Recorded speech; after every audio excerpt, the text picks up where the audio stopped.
In this video, we're going to look at using apostrophes. Now, apostrophes are only small, but actually they're one of the biggest grammar villains. We're going to talk about apostrophes for possession, in time expressions, in contractions, and plurals. Okay, let's start with apostrophes for possession. Apostrophes are used to show possession. So if you wanted to say the kennel of the dog, it would look like this, the dog's kennel. But if you wanted to say the kennel of the dogs, so more than one dog, it would look like this. Now both of these are correct. Notice the apostrophes are in different places.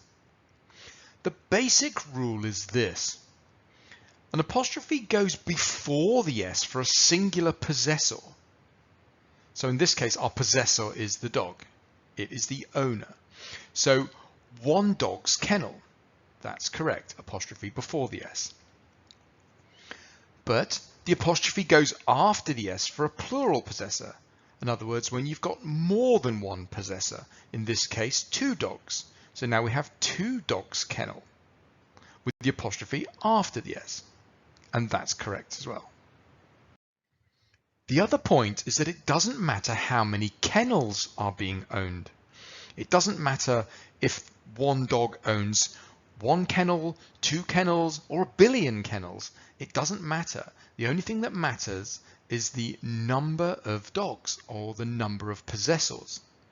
So all of these examples, when I've changed the word from kennel to kennels, are still correct. There's a reason the apostrophe is such a grammar villain, and that's because there are some quirks. In other words, there are some exceptions to the rule we've just spoken about, and here's the first.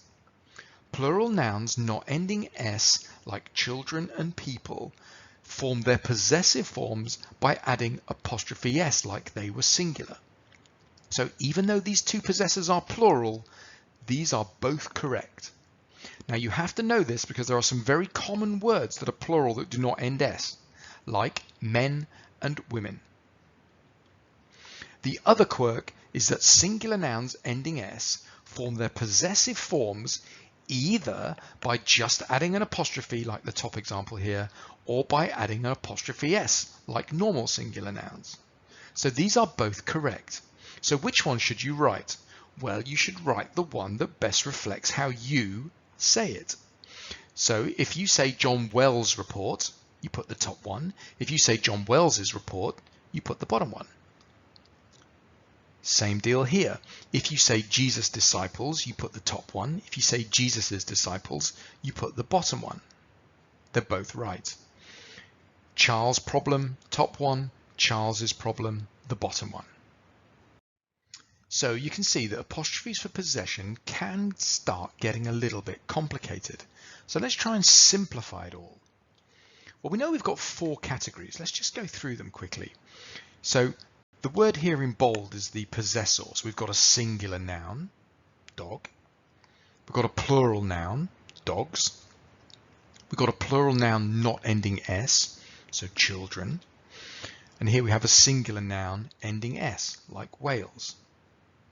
Okay, so now we're going to create the possessive forms of all of those.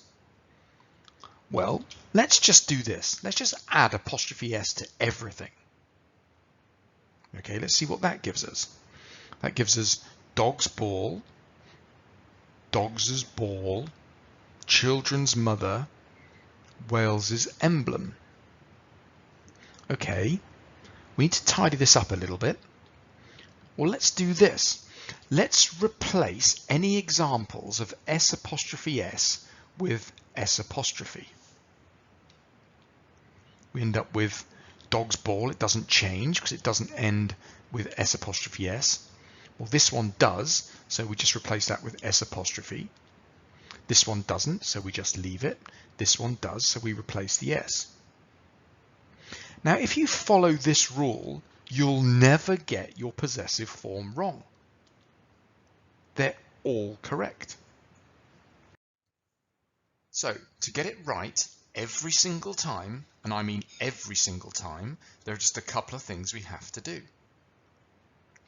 That's add S to the possessor And then if we're left with S apostrophe S, then get rid of the final S. Let's just go through that again. Identify the possessor, add apostrophe S. If you're then left with S apostrophe S, get rid of the final S. And then your possessor will be correct every single time. So let's try some. Let's start with a singular possessor. So let's add apostrophe S, and this ending is okay. It's not the ending we don't like, so we're good to go. That's the correct possessive form. Now let's take a plural possessor, cats. Let's add apostrophe S. Oh, we now have the ending we don't like, so we have to remove the last S, and now we're good to go. Okay, let's take a plural possessor that doesn't end S. Let's add apostrophe S. Well, we don't have the ending that we don't like, so we're good to go. Okay, now let's take a singular possessor that ends S. Let's add apostrophe S. It is the ending we don't like, so let's take the S off, and then we're good to go. Now, if you look down at Moses's, the reason why I haven't put a red ring around that is because if you remember, that's also an acceptable version. But what we're trying to create here is a rule that works for everything. And if you follow the instructions in the black boxes, then you will never get your possessive form wrong. Even though we've just created a very simple rule, I do want to leave you with this picture. So if you look up at the dogs in the top left, when you've got a singular noun that's the possessor, then the apostrophe goes before the S. When you have a plural noun that's a possessor, the apostrophe goes after the S. And now if you look down to the children, the mother, and the emblem, the Welsh emblem, then remember that these are the quirks. But if you don't want to remember the quirks, then just remember that rule that we went through. Next, we'll look at apostrophes in time expressions. Okay, when I say time expression, I mean things like this: a day's pay, 1 week's holiday, a year's notice, 1 month's salary, 2 days pay, 4 weeks holiday, 10 years notice, 2 months salary. Okay, so these are time expressions, or temporal expressions, you'll sometimes hear them called. So where does the apostrophe go? Well, we've already covered this. It's the same deal. When the period of time is singular, then the apostrophe goes before the S. When the period of time is plural, as in all these green ones, then the apostrophe goes after the S. Happy days. So really, if we go back to this, then we're just talking about this rule here. It's the same deal. There it is again. All the blue ones are singular, all the green ones are plural. Next, we'll look at apostrophes in contractions. So what are contractions? Well, here's an example. Do not contracts down to don't. So don't is a contraction, and you can see that the apostrophe replaces the letter O. Cannot contracts down to can't. Is not to isn't, and a quirky one, will not, down to won't. And you can see that the apostrophes replace letters in the full version. So apostrophes replace letters to form contractions. Now, yes, will not is a little bit of a quirky one. And through common usage, won't has become the contraction of will not. I think that's everything we need to say about contractions. But if you want to look at a more comprehensive list, you can pause this video and look at these. These are the most common ones. I would just say, make sure you put your apostrophe in the right place. This is not a common mistake, but here's an example that I found in a Christmas cracker. What horse can't you ride? A clothes horse. Well, actually funnier than the joke is the mistake. The apostrophe here is clearly in the wrong place. It's meant to be between the N and the T because it replaces the N and the O from cannot. So this is wrong. Next, we'll look at apostrophes in plurals. Here's the key rule. Don't add an apostrophe to a word just because the word ends with the letter S. Here's a wrong example. I like pigs. Dogs look up to us, cats look down on us, pigs treat us as equals. No, this is wrong. This should be pigs without an apostrophe, dogs without an apostrophe, cats without an apostrophe, pigs again without an apostrophe, and equals without an apostrophe. Normal plurals do not have apostrophes in them.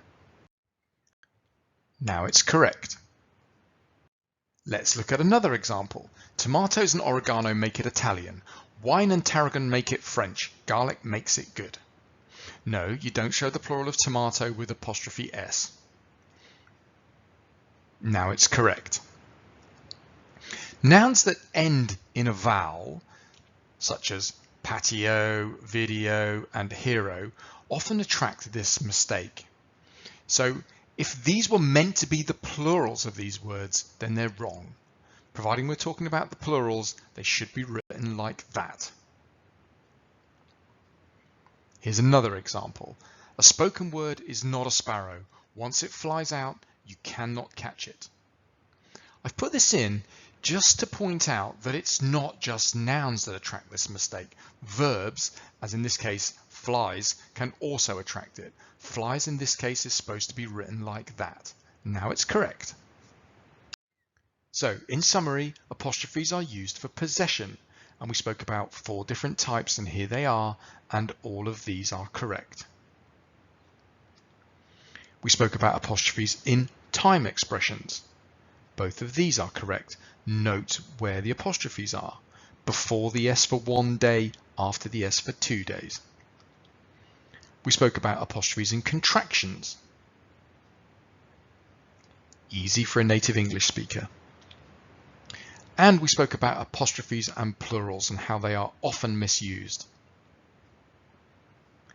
Time flies like an arrow, fruit flies like bananas. No apostrophes in that, and it's correct. Thanks for watching, and be sure to check out some of our other videos on grammarmonster.com. You'll also find us on Twitter and on Facebook.